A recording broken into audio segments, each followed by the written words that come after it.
So basically, I just remember this day where I lived in Nashville. I had like a beautiful condo, which I could afford from, having been given a trust. And so I was able to have this beautiful space. I had a beautiful ceramic studio and I was making beautiful work, and I had great friends and having a ton of fun. I was like 23, I think, at the time.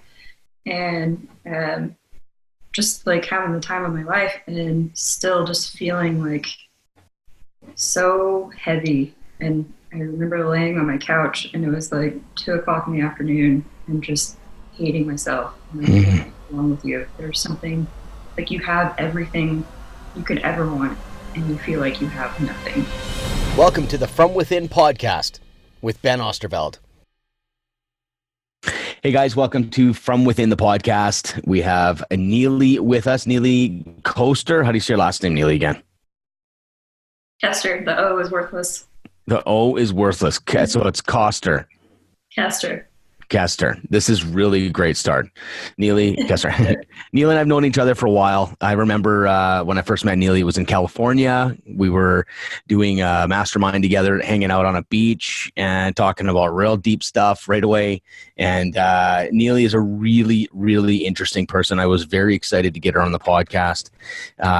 From growing up in a bit of a religious environment, there's been sexual abuse. She's a trust baby. She's an incredible artist when it comes to ceramics. She's owned her own studio, and today she's helping people through her own mastermind and just starting to go through that process of helping people through stuff that's in their life. We're going to get into that, and I think there's a lot of little gold mines through this episode. 100%. Super excited again. Thanks, Neeley, for jumping on the show with us here. I'm excited to be here. All sorts of stuff. That is what it kind of crazy. You're an interesting human being, Neeley, and it's amazing to see how brave and open you are. Yeah, I think it's a real example of doing inner work and spending so much time working on yourself. I think that's what this is all about, from within. It's who we are and what makes us tick, and how can we help some other people. So what are you doing right now? So you've got this mastermind. Let's just go right into this. You've got a retreat coming up. Who are these people that you're working with? What coming to you for? So basically, I guess I've got a group of women, and it just so happens to be women this time around. We're coming together within the context of our stories, and all of us in some way or another have had a sexual abuse experience. And I guess through the last, few years, whenever you went through kind of the list of topics, just a couple minutes ago, I think, just as little as 2 or 3 years ago, I would have been like, hell no, I'm not talking about any of that stuff. Yeah, totally. And I got really familiar with the parts of my life where I wasn't showing up and I wasn't doing the things that I really desperately wanted to do. I didn't have the relationship or the types of relationships I wanted with the people closest to me, as in I wanted to be closer to them. And I just felt like there were these parts of me that weren't allowed to shine because I was holding on to my own abuse story, and had an opportunity to share that and acknowledge it in a way that it's never been acknowledged before. And it just felt so freeing, and it became even more clear all the areas I wasn't showing up, backwards, and being like, oh my gosh, what a cool experience, while extremely uncomfortable. So are you talking about sharing your story on stage, Neeley? Yes. And my version of that. Yeah. I'm not necessarily saying that everyone has to do it. It's definitely it was an effective way for me to do it. So you actually stood on stage. I think it was the One Last Talk, right? It's like, if you had 15 minutes or less to share a story, it's your last talk. What would you say and who'd you say it to? And you chose to share your story about sexual abuse. Yeah, and it's not an uncommon story, unfortunately, but it isn't shared commonly, I guess. Yeah. And yeah, I just felt like the thing I needed to do. It wasn't totally clear in the time that I did it that these would be kind of the after effects of it. I just kind of trusted that. And you found, so people have reached out to you ever since then, that you have showed up and you've opened up and you've had the courage. And I understand it's taken years it's not like you're just going to jump on stage. Like was it a story that you ignored for a long time? Just let it be? Yeah, it just kept bubbling up more and more as I got older, and just kept trying to put it away and give myself all the reasons it didn't need to be acknowledged. And I even went to therapy for years, and I don't know if I actually ever said it out loud, even in a like a therapy session. It was that like difficult to speak about. And the first time that I ever said it out loud to like a group of people, I think it was 5 years ago, and I literally spit it out, and I wasn't sharing any details. I was just sharing that it happened, and Yeah. oh gosh, it was like I don't know. Would you share a real like 2-minute version just for because I think there's people listening right now that are 5 years prior, like kind of where you were, and this story is just sitting in their heart, and it's affecting the relationships, it's affecting the ability to show up, to speak their truth, to actually be who they really are, because there's this story that sits there. Can you just share maybe a little bit of what went down and the process of that?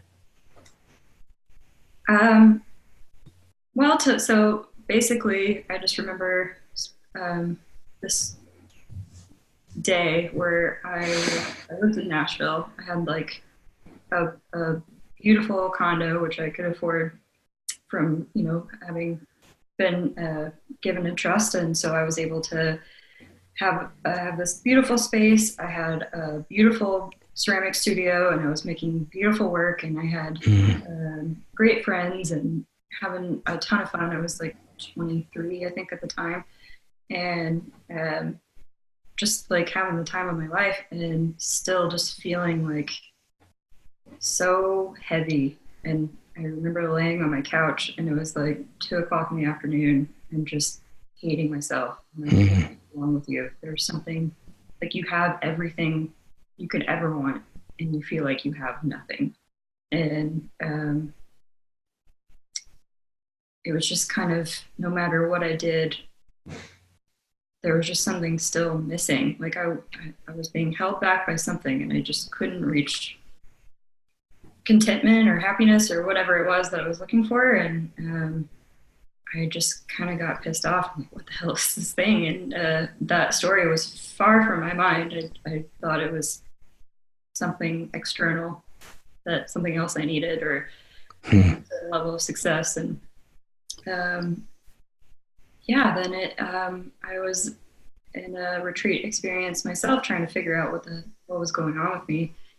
And I just remember one night it came up, and I couldn't stop it. Like, I couldn't stop thinking about it. And this is the thing that needs to just come out. And I just kind of trusted it, even though I was like, please, no, this can't be it. Yeah. And yeah, that was kind of the beginning of it. So the next day I told the group that I was with that, yeah, this happened. And again, I didn't share any of the details until later on. But yeah, it was basically, I was just a super young kid. I wasn't quite 4 years old. And it was a family member that I had to be around through the rest of my childhood until finally, when I was in college, I decided to step away and just stop going to family events and stuff. I couldn't do it anymore. And yeah,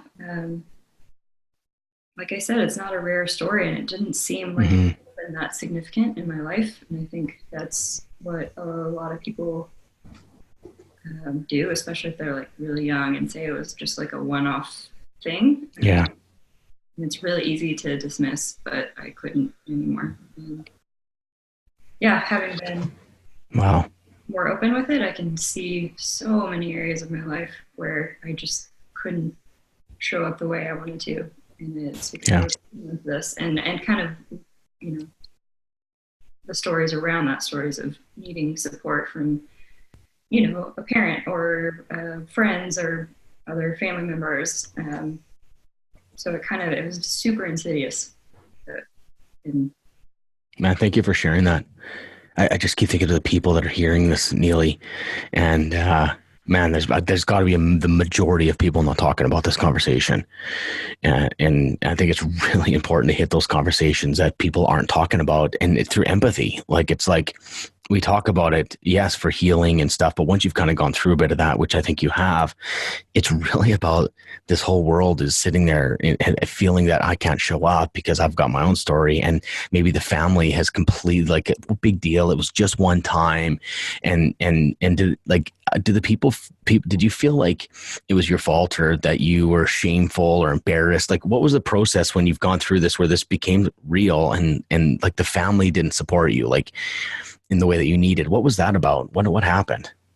um, oh, I just had crippling shame, and I still have uh, some level of shame that I'm not happy with in my Yeah. life. Yeah. And the shame was just, I would say the shame piece is the massive part of it. And I think it was um, more of embarrassment, I guess, and that I wasn't worthy of being protected. Wow. It's in your development years too, right? 4 or 5. Like it's to have that belief that you're not protected. Like that, did that haunt you your whole life? I think it was just, for some reason, I remember it being wrong, like knowing that something obviously was wrong and just learning to not talk about it super young. So like I remember feeling embarrassed and ashamed Yeah. at like such a young age. And I'm not saying, you know, like I had a lot of happy parts in my childhood, but there was Hmm. just always this kind of underlying like this doesn't make sense. Hmm. What's going on here? And then did you think you were broken? Like something was wrong with you that you felt that way? Um, I definitely felt like there was something wrong with me or something was broken kind of when I was laying on the couch at 2 o'clock in the afternoon. Um, Hmm. but I wasn't relating it to that. And, you know, now, well, shortly after I shared it with that smaller group, it was, I think I was raw, but I felt some relief that I wasn't broken. Like, oh, this is like a legit Yeah. That's thing. cool. No wonder I feel this way. Wow. Yeah. And so now today, you are, when's your retreat? It starts September 30th. September 30th, and there's a couple spots left if someone wants it.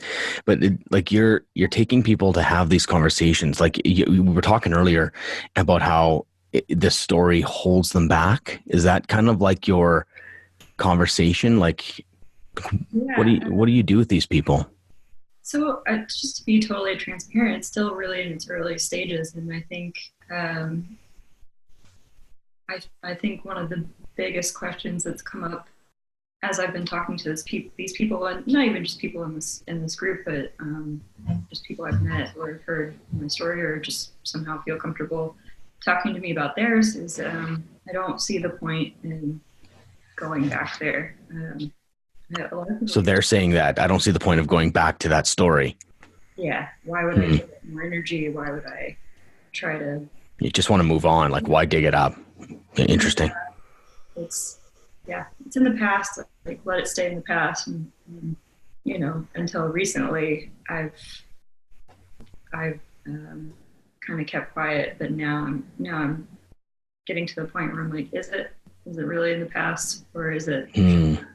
in some capacity every single day? Yeah.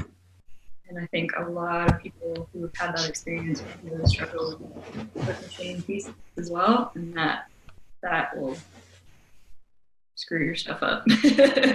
So I saw a post on your Facebook, and you posted some lady that you worked with bungee jumping, and she's saying thank you. What was she thanking you for? Um, yeah, that was so I've done retreats in the past, like one-on-one, where I bring people out to different locations, and um, we weren't, that was more of kind of like a general retreat. She didn't come to me for the abuse stuff, but it was, I think it was, just showing up and doing things that excite you, whereas it's easy to be like, why would I,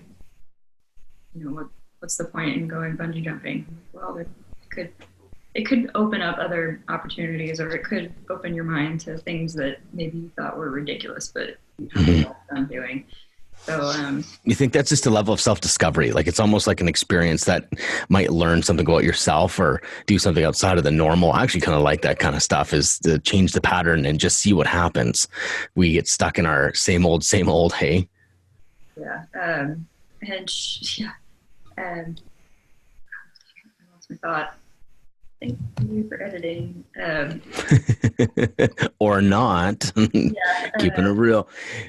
No, Yeah. that's how I kind of got started in coaching. Is I just kind of like I called it Freedom Retreat. And it's basically living the life you really want to live. And still kind of hiding behind my own story. There was obviously a reason why I was coming up with that kind of stuff. Yeah. But I wasn't ready to make it specific for people who have similar stories to me. And I still do those things. Yeah. But I just feel like I'm showing up more by finally saying, this is what I'm about, and I think this is where I can really help people. Yeah. So it sounds like there's a word that in circles, our circles, and in alignment. Like I feel like what does that mean to you? Like what is alignment? Because it sounds like kind of what you're talking about, and I think people feel out of align. It's almost like emotionally or psychologically need a chiropractic adjustment in a way. Like we're walking in life with a limp, and I have these pictures of people doing that, and I also work with people, so I understand like there's this thing. It's like, what is alignment to you? Oh, it's cool because I think that's been more of my focus over the last couple of years, and I think I'm far more gentle with it now than I used to be, because I've gotten introduced to this whole idea of alignment, and you're like, I'm going to get aligned right now. Let's bang this alignment out. Boom. And no, it's been a big year for alignment for me, and it's not even been totally conscious. I got married this year. 6 months married. Congrats. It's very cool. Very cool. Yeah, to a wonderful man, and he's been incredibly supportive, and me sharing my story has done, I think, a ton for our relationship as far as my ability to show up for him. And I think wow. the fear around, if I acknowledge a story, will something change between us that might wow. Maybe I'll be triggered in certain ways. And that's still like a level of, oh, I don't want to go there with him, or I don't know if that makes sense, but there's definitely just some kind of fear around how that would affect my relationship. But it's cool. Just last night we had a friend of ours over, and she was asking me about this work and just how easy it is to talk in front of my husband about this stuff that I want to do, and not feel like weird about it. I know that your partner is supposed to be the closest person to you, but sometimes it's hard to talk about this stuff in front of them because I care about what he thinks and how he feels about me doing this kind of work. And obviously he's been nothing but supportive, but it's amazing. I'm so happy for you, Neeley. So happy for where you're at. I've had the privilege of seeing a bit of the journey and seeing you start blooming. And now you're starting to really impact people with your story that when I met you, it was just something that you were, working through and started to talk through, and really, really cool to see that. And I want to see where do people see your art? Like, you sent some pictures. Like, when I saw your ceramic, like, my God, what do you do? Like those little pots? Like, in my mind, I'm thinking like you're a ceramic artist. And then all of a sudden I'm like, you sent some pictures, and I was like, holy crap, you are good. I'm thinking this is not like clay pot class. This is amazing. How do I see it? How do I get a piece of your art? Do you still do that or no? Rip it out of my mom's hands. A lot of it's stored at her house right now. Yeah, I shut down the studio, gosh, 5 years ago almost. Yeah. Do you ever want to do it again? Like, do you ever want to just an artist? Artist is not a mental thing. It's a expression of your soul. Like, do you want to do ceramic art anymore? I haven't touched it in 5 years. What makes you not touch it? Is there something to it? Well, kind of my lifestyle. After I packed up the studio, I started traveling around. Like, I just wasn't happy where I was living. Yeah. I could have made it work in to go to somebody else's studio, but just kind of the nature of it, it's hard to do it while you're moving around a bunch. Is it coming soon? I don't have anything starting a studio. Well, I'm gonna keep bugging you on this because I saw some of your art. I'm like, holy crap, it's amazing. You may want to do a retreat and show people how to do some ceramic art or something like that around that. That'd be a fun little activity. It is good for kind of bringing you down to a more emotional state. People are very heady. I do like to use. There we go. Bring them down. That's cool. I've never tried it. That's that spinning wheel one, right? You can do that. Oh, yeah. So I know nothing. I'm totally insulting you, probably. I just saw what you did, and I was like, "Holy crap, that's amazing!" If you should send me a picture of a couple of them. I want to post them on the notes so I can show people what you do. Is that cool? Sure. I think the old website is still up, which is there we go. I wouldn't mind taking a couple of pictures of it. Now, there is a conversation I want to have with you, Neeley, because it's not every day that that we can get a real conversation about receiving a trust, which is a huge amount of money that you get, and you're 18 years old and you got a bunch of money, and it's like everyone's just starting to build their careers. Everyone's starting to scrape out their own, and I think a lot of judgment is around trust babies. You know what I mean? Like, I think there's a lot there, and knowing you helped me open my eyes to what you go through with that, because there's always like, oh, you got a bunch of money. Like, that's, coming from just a regular world's perspective on having trust. Can you talk about having a trust and how that's affected your life too, Neeley? Like, having money at an early age? Yeah. So I had a ton of shame around it. I didn't want anybody to know. But my lifestyle didn't really make sense. It wasn't like I had a crazy flashy lifestyle, but who gets to go move to Nashville and start a studio and have a condo when you're 23 years old, So in that sense, it was kind of like, what's going on here? It's funny because I used to like hold so much emotion around that, as like I said, the shame piece, and now I'm like, that's like the least interesting thing about me. But yeah, so I didn't actually get a chunk of money at 18, but I was able to start earning an income off of the trust. So it did support. It was plenty to like get me through college and support me. I didn't really spend a whole lot. So by the time I was ready to kind of move away from my hometown, I had enough to get me started. And basically it was designed to give me a chunk at 30, 35 and 40, which I think is fairly common. And the whole kind of energy around it is to like, or from my experience, is to protect you from utter failure. Yeah. So I think it's, back when it was created, uh, I think it was assumed that I would be married before 30. And if I were divorced before then my spouse wouldn't be able to get it or something along those lines. Okay. Um, so it was a super weird energy around it. I can understand intellectually why it's set up that way. However, it created a lot of fear for me. Like, oh, not. And you wouldn't expect that, like looking from the outside looking in, like why does having financial security create fear? Like that's how it would be judged, right? And when you Yeah, package it that way, it's like, why would you be fearful? Like what was that? Like I think people need to understand that. I think there's a lot of people out there that are alone.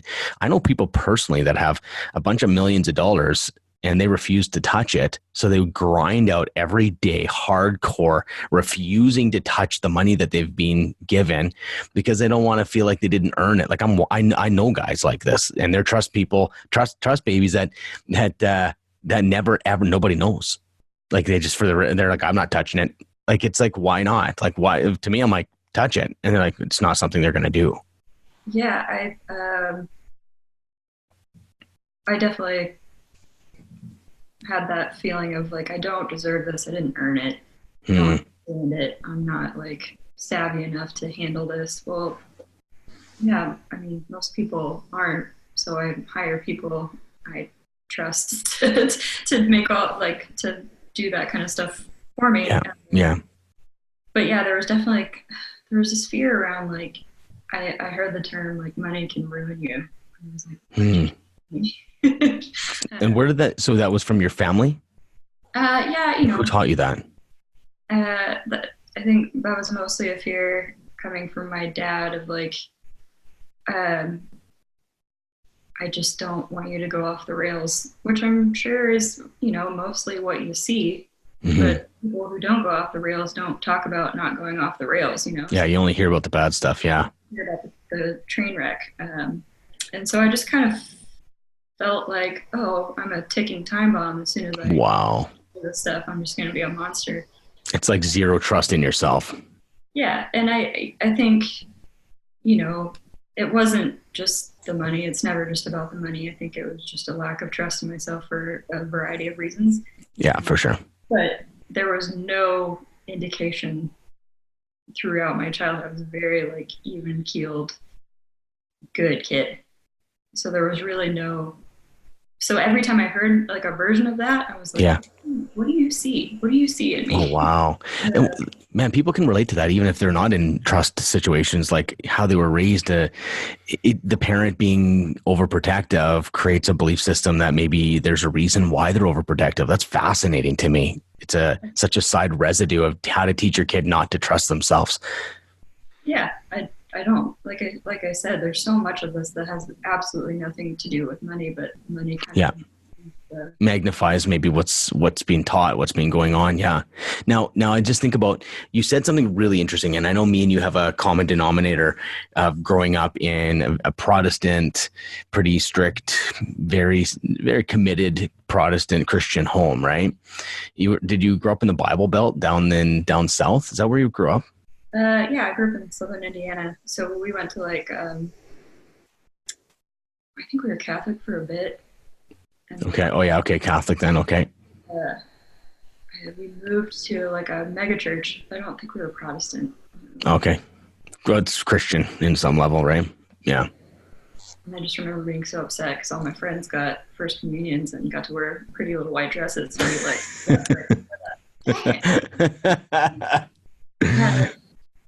yeah. I think I was just a really sensitive kid Hmm. to start. I was always very empathetic and aware of kind of people's feelings, and I don't think I realized it at the time, but I could certainly definitely had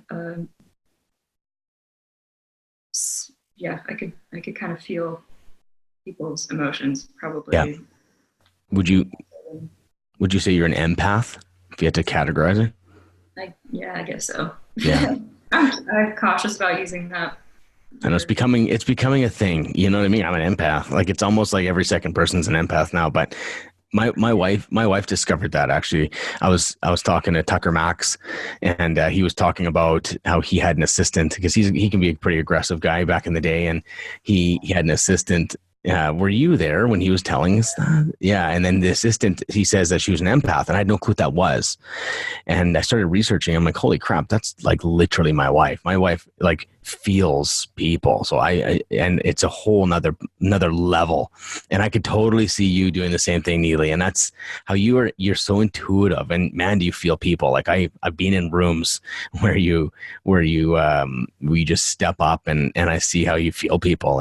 I think it could be viewed as an emotional person or hypersensitive person, but it's really a gift. Like it's almost, I think there's something that you got to learn about it. You got to, learn who you are and own who you are. Cause that can really be, you can judge yourself from having it, I think.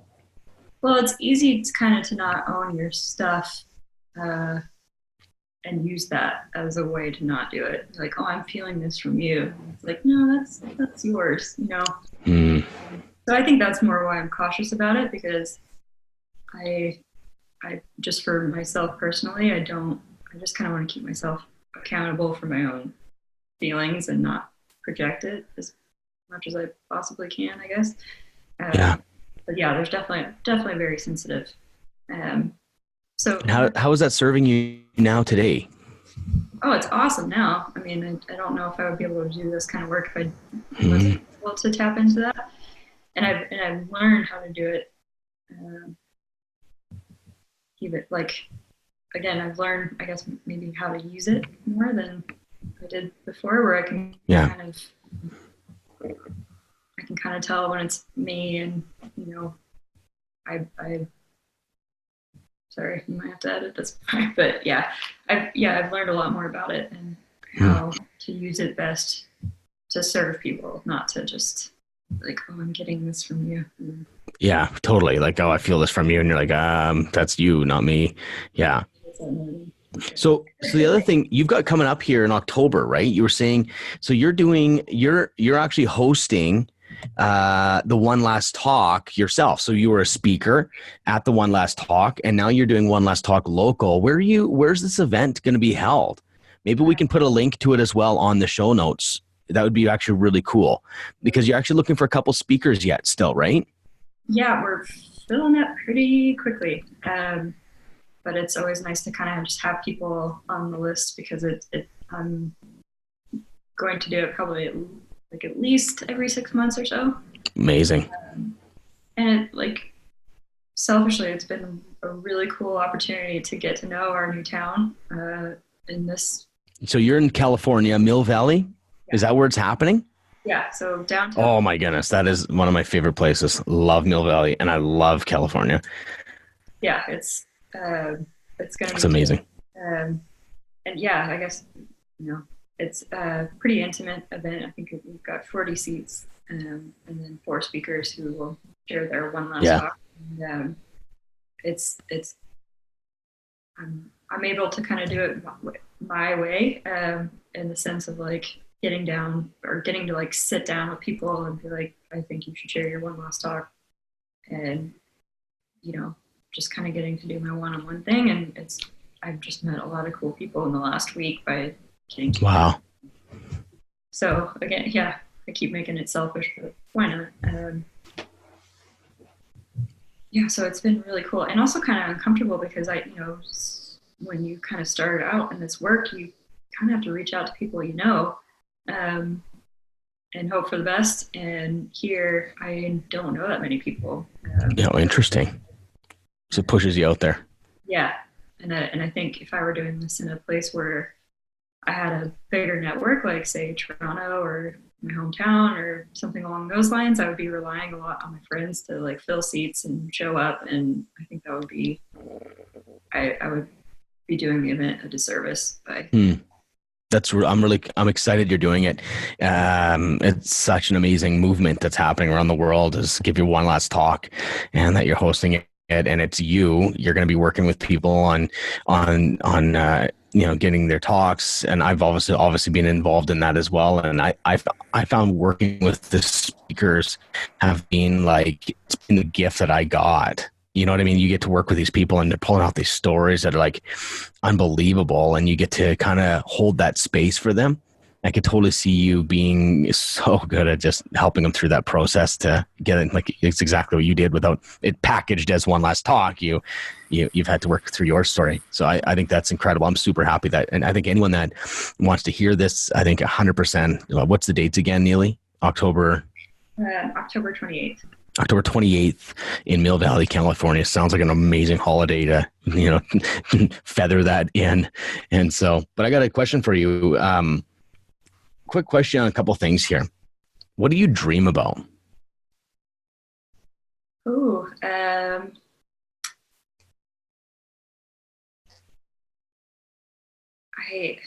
it's been like I said, an interesting time around alignment and kind of giving myself space to think about how I want to live my life and the kind of work I want to do and the kind of relationship I want to have and the family I want to have and how I want to show up for my, friends and extended family more. And I've kind of realized over the last year or so that I'm like, holy shit, I'm actually doing these things. Yeah. I don't even know if I was that clear on like the three things that I wanted the most, which was a family, meaningful work, and travel. And it wasn't until like a few months ago sharing that with somebody, and they're like, so what you're doing now? I was like, that's right. Yeah, basically. I can relate to that. And just so long as I'm staying true, I guess, to those three things that are really important to me, I think, yeah. So that's awesome. It's like you're almost, so you dream about the life you have. You've been dreaming about the life you've wanted. Sounds like there's a baby sometime coming along the way. Is that what you're saying? Are you pregnant right now, Neeley? No. Okay, just check it, because that would have been awesome. It's like breaking news. What's holding people back, Neeley? You want me to make a blanket statement that's going to get me in trouble? Yeah, I love that idea. I love a little polarizing is always my exciting part. Let's hear it. What do you have to say? Probably it's not even a big deal. What's holding people back? What's holding people back for real? People are sitting here listening. They've seen you've overcome. You've seen that you've had courage, and they're saying, well, so what's holding people back? Well, I think they already know. It's just a matter of allowing yourself to go there, to give yourself the space you need to get familiar with what it is. And I think once you know, it bothers you so badly that you kind of have to do it. And I think that's why people avoid it. Interesting. Wow, that's such a cool point. So what you're saying is that they become aware of it and they look. So you're saying to what's holding them back, they already know, to look directly at it in its face. And it'll drive you crazy until you want to deal with it, because that's interesting. So what holds you back is some people don't want to look at it because then it'll become top of mind.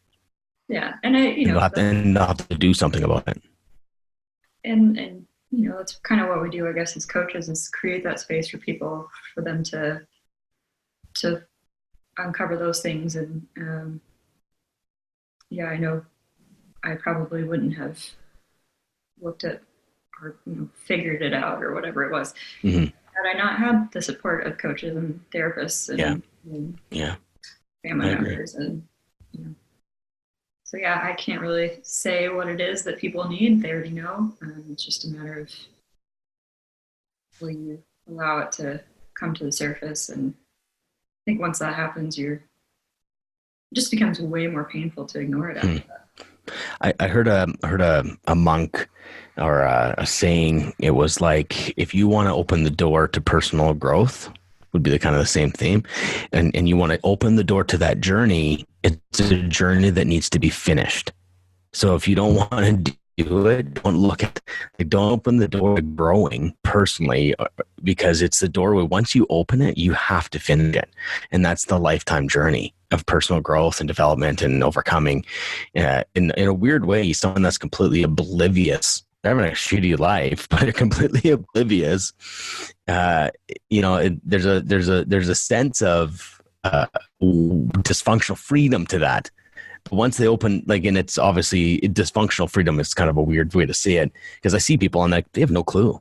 But then what happens is there's a life that they don't even know it's so available to them, and they can open that door. But once you open that door to saying, who am I? What do I really want in life? Is what I believe mine? Are these stories impacting me? How is it affecting me? Am I getting what I want? Those are questions that you have to continue asking, and you have to keep going once that door's open. Yeah, and I just want to acknowledge like the courage it takes to even look at the door and think about opening it. I think that's what I'm kind of doing with this work. Wow. Just to even think about the possibility of hopping on a call to maybe share something or even support somebody else. So yeah, it's kind of easy to skip past that point, but I don't know if there's a part So even the fact of even the courage it takes, what you're saying is the courage it takes just to even look at the door, to even consider jumping on a call, like even more. It's really cool. It sets me back a little bit, going, yeah, no, I think I move so quickly that I forget that even just to look at the door is a massive deal. Like, I'm like, yeah, let's look at your life. It's like, I'm not even considering getting on the phone right now. It's really, really interesting. Yeah, I started taking an improv class last couple of years ago before I did my one last talk. An improv class, cool. Yeah, I haven't been on a stage since I was in high school. I don't know how I'm going to even react. And so I just it was my way of like testing the waters of, can I walk up on the stage? That's just what I wanted to know. Oh, interesting. Walk up the stage and say one word. That's all I needed to know. And then from then on, it was like it got a lot easier, and it was really fun. Still kind of terrifying, but I just had a conversation with one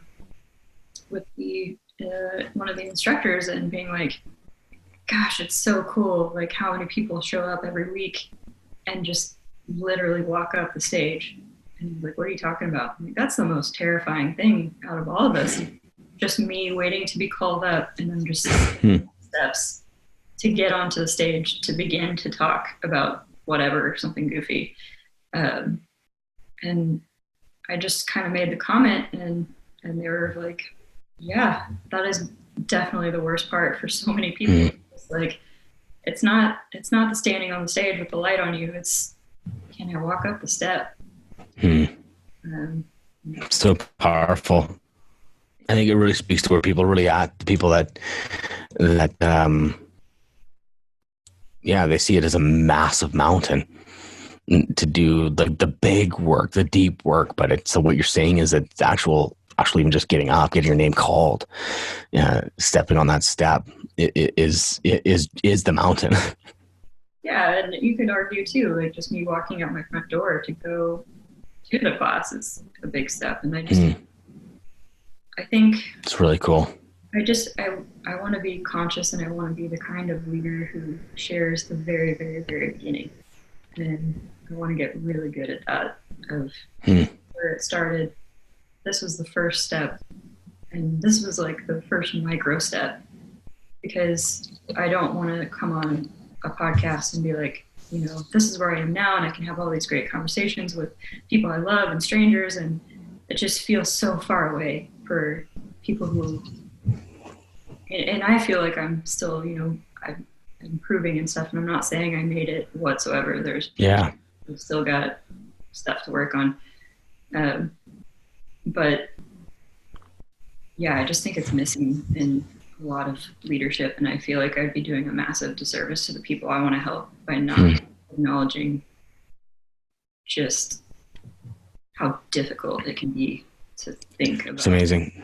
I mean, to listen to somebody else talk about it can be really hard.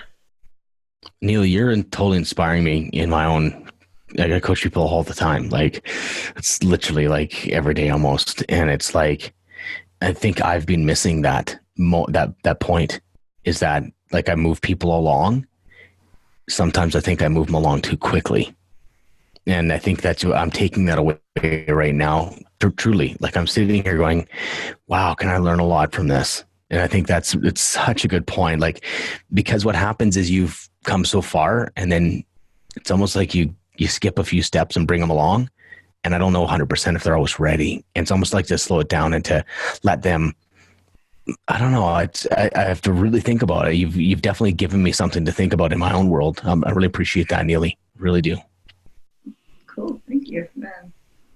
Yeah. And I think it just kind of helps me do the same for myself. Like being like, whoa, I had the courage to walk up to a stage. Not get off, not say anything, just think about it. So that's amazing. I'm going to be thinking about this today. I think we're coming in too close to time here, Neeley. Is there two things I want to do? Excuse me. I want to give you a chance to give any kind of final words or any kind of thoughts, or even speak to the people that you want to speak to. But before we do that, I always ask the people that I interview to turn the tables. At the end of every show, I always say, because maybe it's my own selfish, I like to learn and like to be challenged as well. And if there's nothing, that's good. But if you have a question for me, and you know me pretty well, I would answer any question that you have, or you can challenge me. And I think putting myself on the table is part of my From Within show in a way. Well, it kind of feels like you just did, as far as just kind of, reflecting on yourself in real time here as we've been chatting. And I think that's such a gift for people too, to see that side of you, because, it's easy to try to move people. I do it too. I want, the reason why I'm doing this is to help people move through this faster than I did. But I think you kind of answered the kind of question I would have had just now of like, how are you going to do the version of this maybe? Yeah, no, totally. I agree. It is definitely the takeaway for me. I think the table has been turned already, actually. And I really think, though, is to think about, even like you said, to get off your ass, to step outside, like, it's a massive thing to not like it's almost like there's 100 steps before to consider that other person's position. It's like, where are they at really, and how hard maybe this is way, way harder than for this person than I'm making it for them. And how does that affect them? And it's unbelievable empathetic view that you've given me. And it's a deep, deep reminder of that the personal growth is not just like, yeah, personal growth, let's bang it out. It's like, wow, like you just stand up and put your hand up is big. So you've definitely given that. So I really appreciate that. Now, final words, final thoughts. Is there anything that's hanging that you'd like to say? Anyone that you want to speak to? And then we'll wrap it up today. Yeah, no, I just appreciate the opportunity to kind of share what I'm doing and to challenge myself this very early morning on the West Coast. Oh yeah, that's right. And I'm just grateful to be able to show up today in a way that I literally have not done before, ever. So maybe I can end with patting myself on the back, taking my own advice of like acknowledging the step. So thank you. Awesome. Well, Neeley, it's been awesome. We'll stop there. Thank you so much. I can't wait to, I don't know when the next time we can hang out and see each other, who knows, but our paths will already crossing all the time. So anyways, have an awesome time in Mill Valley, your October One Less Talk, your retreat that's coming up, and so pumped that you're helping all these women out. So cheers. Thank you.